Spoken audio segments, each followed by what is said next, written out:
boleh berkumpul bersama-sama kembali untuk memuji memuliakan nama Tuhan dan beribadah bersama-sama. Yang di rumah, mari adik-adik kita mau memuji memuliakan nama Tuhan. Walaupun secara online, tapi kita tetap semangat memuji memuliakan Tuhan. Mari sekarang kita mau siapkan hati kita. Kita mau katakan selamat pagi Bapa, selamat pagi Yesus. Semuanya tangannya dilipat, matanya ditutup, tundukkan kepala. Kita mau bersyukur kepada Tuhan karena Tuhan Yesus begitu baik buat kita semua. Selamat pagi Bapa. Selamat pagi Bapa. Selamat pagi Yesus. Selamat pagi Roh Kudus. Terima kasih atas anugerah-Mu.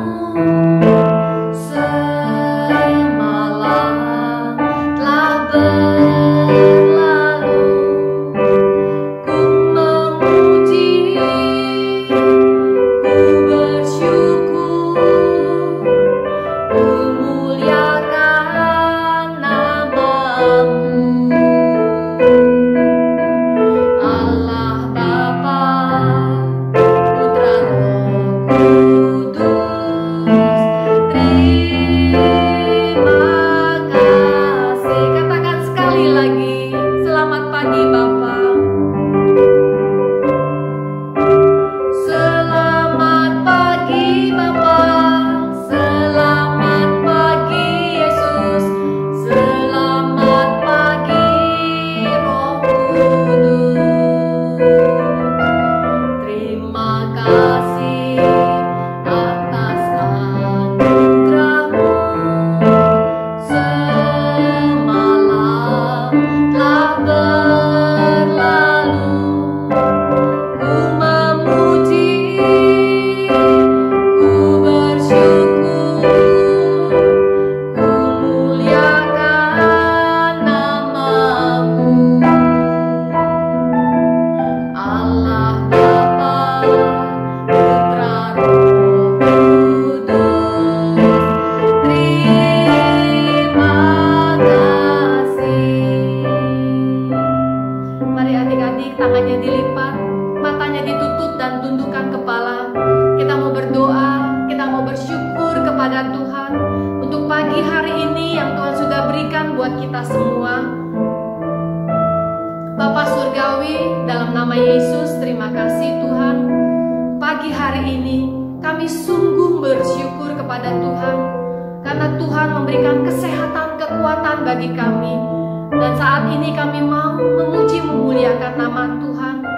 Kami mau beribadah bersama-sama.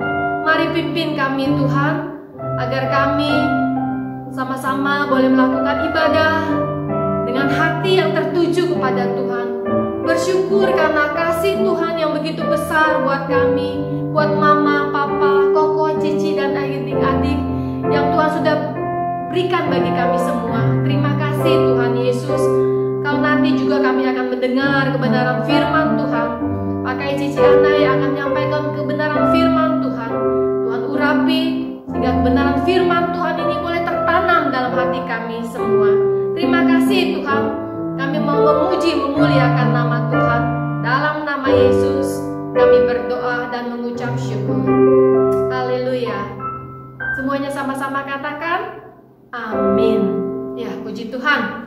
Kita bersyukur kepada Tuhan, kepada Allah kita yang sudah mengorbankan dirinya mati di atas kayu salib demi menebus dosa-dosa kita. Karena pengorbanan Tuhan Yesus kita menjadi bebas karena dosa-dosa kita sudah diampuni oleh Tuhan. Kita akan naikkan pujian sama-sama, kita mau katakan sekarang saya sudah bebas. Semuanya bangun berdiri, kita mau tepuk tangan, kita mau ekspresikan kita sudah bebas. Sekarang saya sudah bebas. Sekarang saya sudah bebas. Saya bebas oleh darahnya Tuhan Yesus. Sekarang saya bebas. Haleluya. Sekarang saya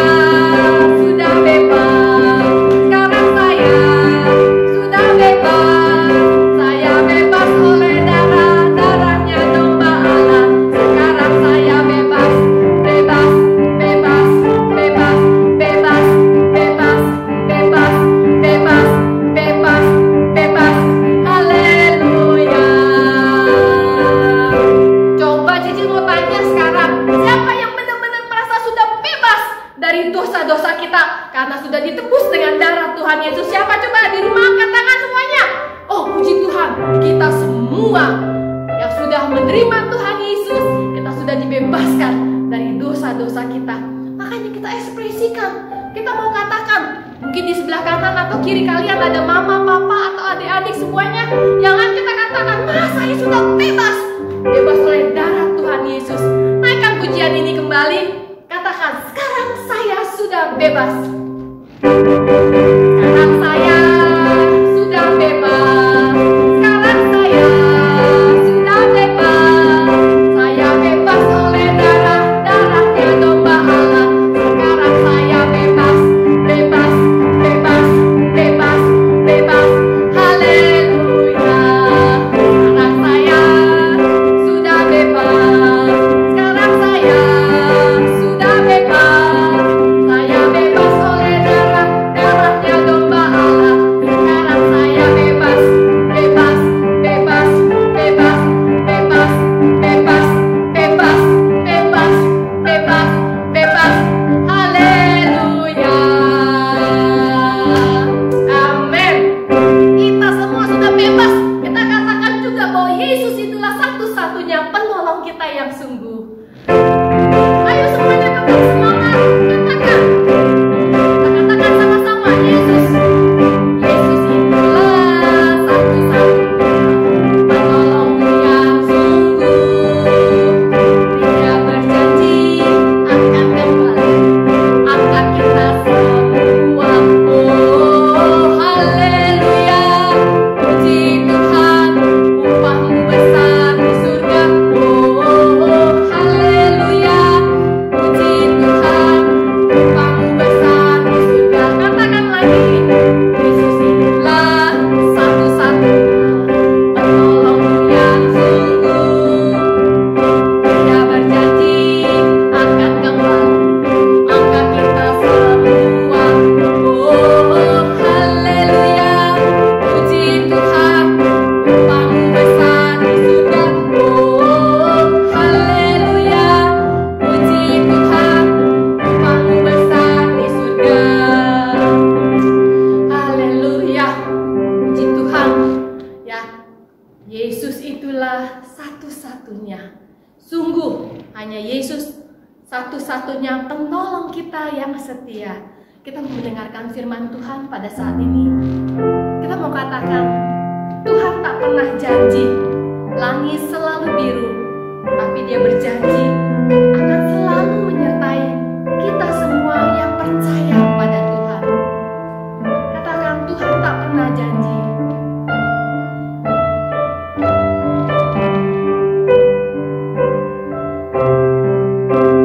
Haleluya Tuhan. Tuhan tak pernah janji langit selalu biru, tetapi Dia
Benar Tuhan, melalui pujian yang kami naikkan, kami mau percaya sepenuhnya kepada Tuhan.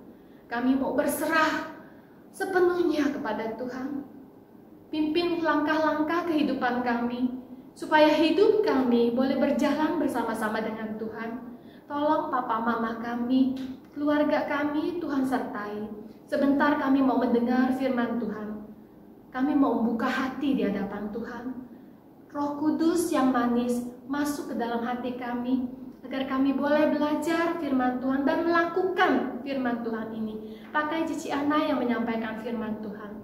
Terima kasih Tuhan Yesus, kami mau duduk tenang untuk mendengarkan firman Tuhan. Dalam nama Yesus kami berdoa dan mengucap syukur. Amin. Nah adik-adik silahkan duduk. Dan saat ini kita mau mendengarkan kebenaran firman Tuhan. Semuanya siapkan Alkitab. Kita mau dengarkan firman Tuhan yang dibawakan oleh Ci Ana. Terima kasih, Tuhan berkati. Halo adik-adik, ketemu lagi ya dengan Cici Ana. Hari ini kita mau kembali mempelajari firman Tuhan.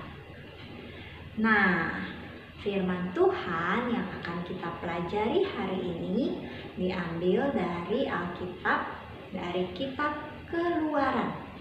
Keluaran di Perjanjian Lama atau Perjanjian Baru ya. Keluaran ada di Perjanjian Lama. Nah, Cici Ana mau cerita. Mungkin kalian sudah pernah dengar kisah ketika Musa membawa bangsa Israel keluar dari Mesir. Kenapa ya bangsa Israel perlu dibawa keluar dari Mesir? Nah, kalau kalian masih ingat, bangsa Israel diperlakukan sebagai budak di Mesir. Budak itu pekerjaannya apa ya? Budak itu sangat tidak enak karena mereka bekerja tanpa dibayar. Lalu seringkali mereka harus dipaksa melakukan hal-hal yang tidak mereka suka. Pekerjaan-pekerjaan yang susah, seperti membawa batu-batu yang berat. Bahkan orang-orang tua juga harus melakukan pekerjaan-pekerjaan seperti itu.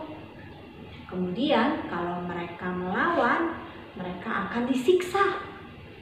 Wah, pada saat itu bangsa Israel benar-benar kesusahan. Hidup mereka sangat tidak enak. Apalagi bayaran mereka hanya makanan secukupnya saja. Karena itu mereka meminta pertolongan Tuhan. Dan Tuhan menolong mereka. Apakah adik-adik ada yang ingat bagaimana cara Tuhan menolong bangsa Israel keluar dari Mesir? Ya betul, Tuhan melakukan banyak mukjizat.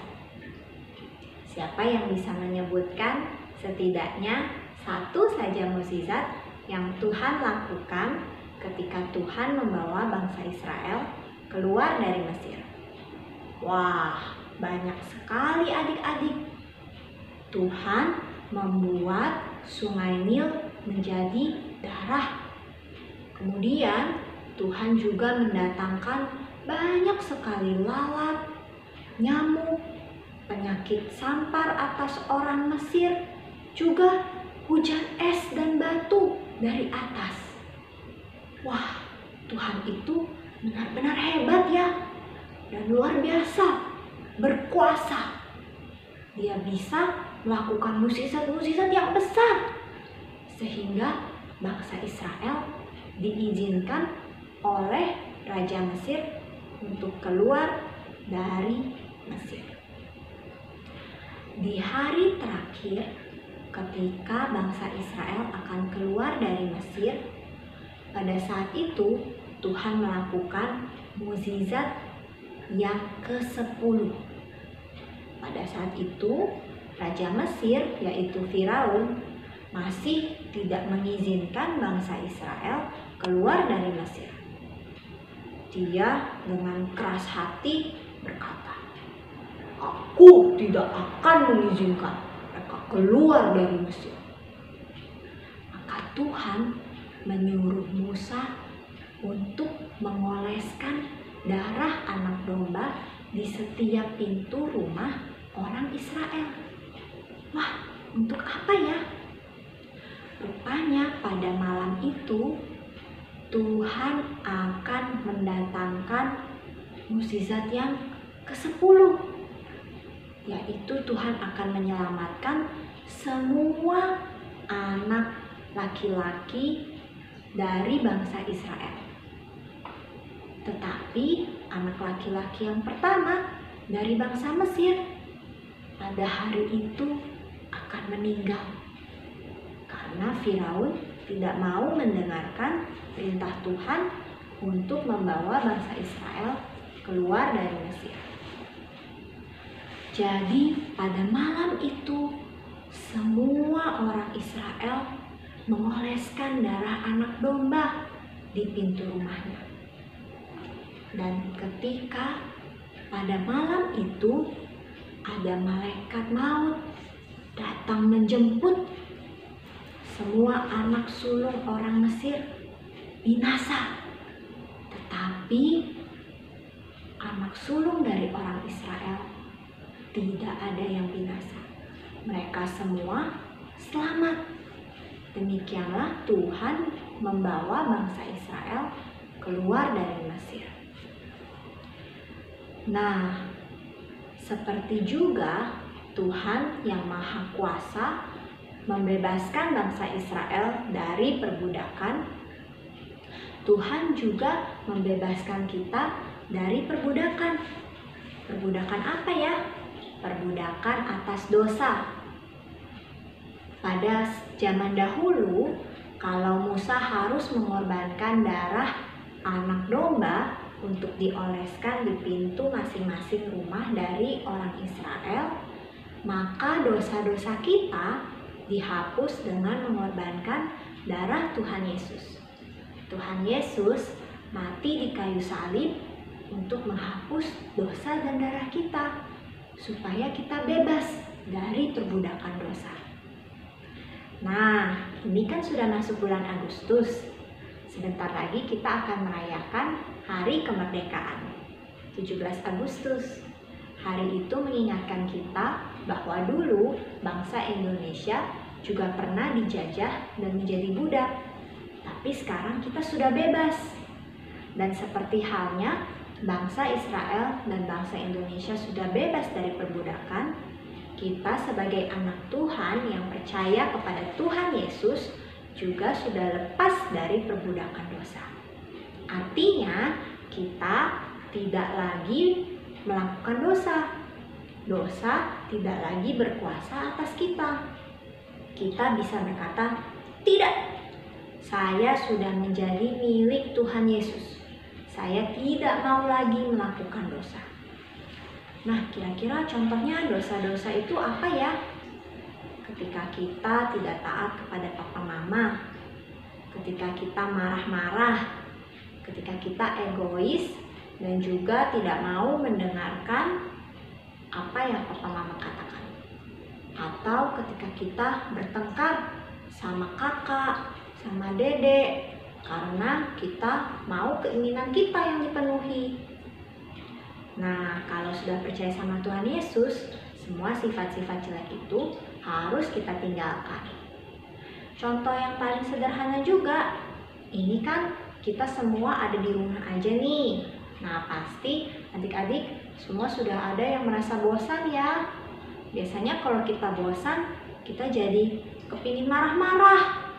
Lalu suasana hati kita jadi tidak enak karena kita merasa gelisah. Di rumah terus, nggak bisa kemana-mana. Nah, tapi kita perlu ingat bahwa sebenarnya Tuhan meminta kita belajar untuk sabar. Bagaimana caranya? Kita mungkin bisa mencari hobi yang lain supaya kita tidak terlalu bosan. Juga kita bisa membantu papa dan mama. Karena di masa sulit seperti sekarang ini, banyak orang kehilangan pekerjaan. Bahkan ada juga yang orang tuanya meninggal karena sakit corona. Karena itu kita harus bersyukur Kalau kita masih punya papa dan mama yang masih rajin bekerja dan kita masih bisa makan serta masih punya cukup ada pakaian, makanan, dan tempat tinggal. Nah, untuk itu kita perlu belajar supaya kita bersabar dan juga minta pertolongan Tuhan supaya benar-benar terbebas dari perbudakan dosa, kita tidak lagi melakukan dosa. Sekarang mari kita berdoa.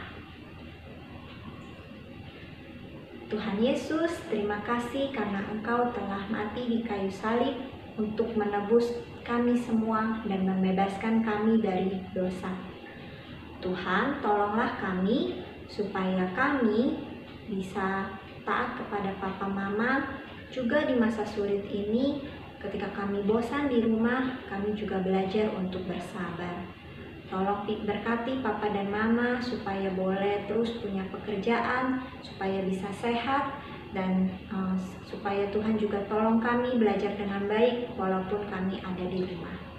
Kami berdoa menyerahkan setiap kami Tuhan ke dalam tangan Tuhan. Dalam nama Tuhan Yesus kami berdoa. Nah, ayat hafalan kita hari ini diambil dari Yohanes 3 ayat 16. Semuanya sudah hafal mungkin ya? Kita ulang sama-sama ya. Yohanes 3 ayat 16. Karena begitu besar kasih Allah akan dunia ini, sehingga Ia telah mengaruniakan anaknya yang tunggal, supaya setiap orang yang percaya kepadanya tidak binasa, melainkan beroleh hidup yang kekal. Yang sudah hafal, ulangi sama-sama ya. Yohanes 3 ayat 16. Karena begitu besar kasih Allah akan dunia ini, sehingga Ia telah mengaruniakan anaknya yang tunggal, supaya setiap orang yang percaya kepadanya tidak binasa, melainkan beroleh hidup yang kekal. Sebelum kita masuk ke prakarya, Jana mau kasih tahu kalau Sabtu ini kita akan ada lagi yang namanya Sabtu spesial. Kita bisa ketemu lagi sama teman-teman di online meeting Zoom. Nah, infonya bisa kalian lihat di samping sini ya. Jangan lupa Sabtu ini kan sekarang hari Minggu, Senin, Selasa, Rabu, Kamis, Jumat, Sabtu deh, jam 4 sore ya. Yang acara kemarin lumayan banyak loh teman-teman kalian yang ikut. Jadi jangan sampai ketinggalan, ikut juga ya yang kali ini. Sampai ketemu. Halo adik-adik, apa kabar? Hari ini Cici akan mengajarkan membuat prakarya sesuai dengan tema firman Tuhan hari ini. Yuk kita siapkan bahan-bahannya.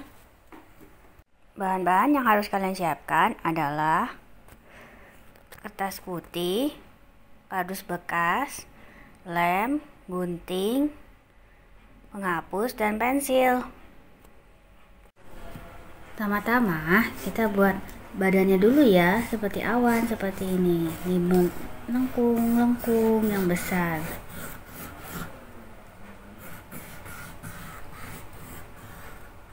Udah. Lalu kita buat mukanya di kardus bekas seperti ini yang untuk lonjong.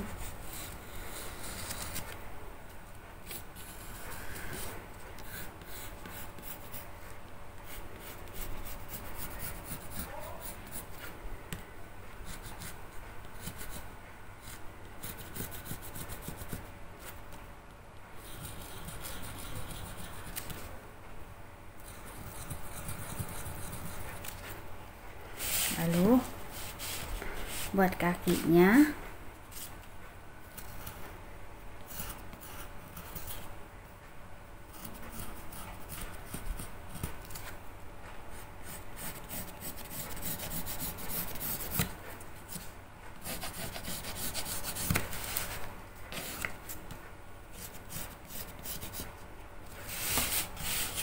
kita buat 2.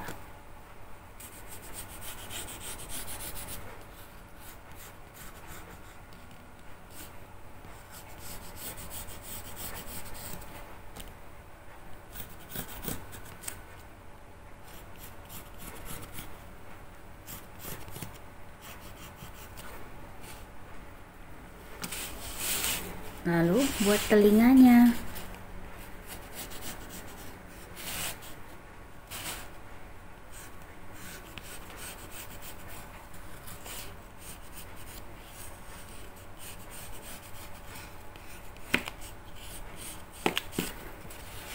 Setelah itu kita gunting.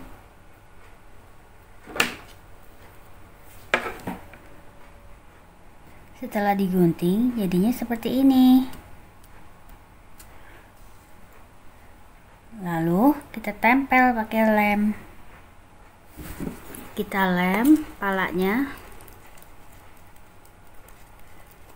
Lalu ditempel di badannya seperti ini.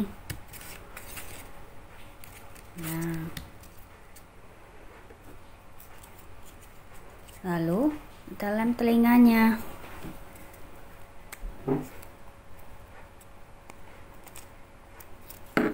Tempel di sini.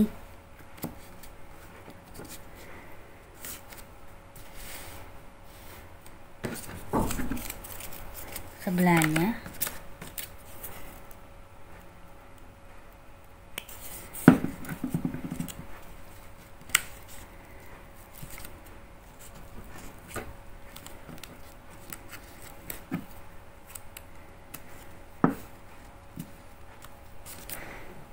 Lalu kita pasang kakinya.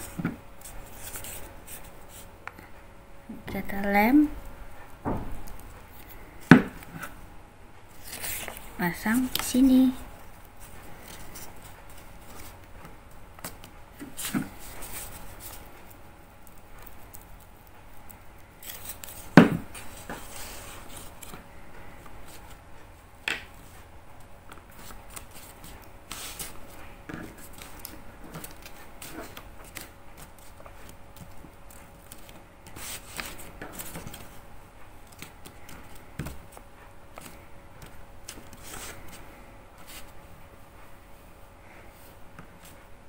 Lalu kita kasih bulu di kepalanya, sini ada rambutnya, kita buat di kertas yang putih.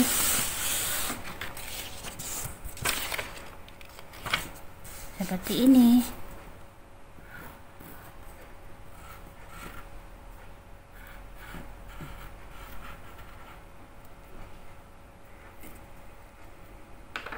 Lalu kita gunting.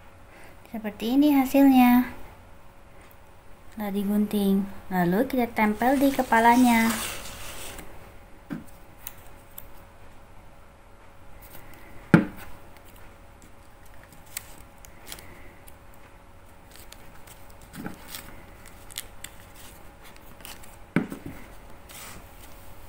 Lalu kalau misalnya kurang jelas mata dan hidung dan mulutnya si domba, kita pakai spidol diperjelas.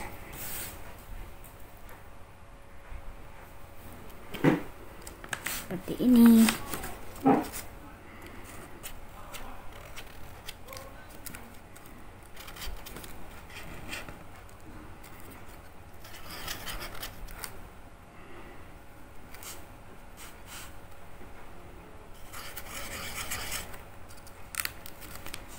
Lalu kukunya kita kasih hitam.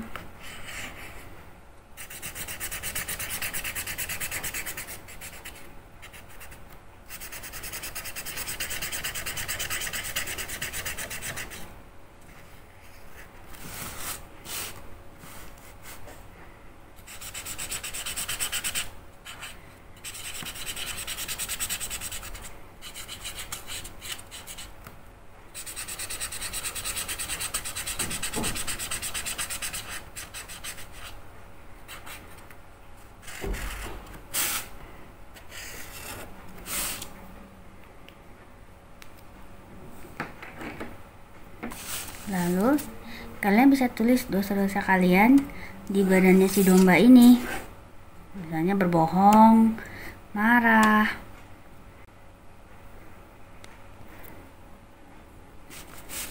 Seperti ini.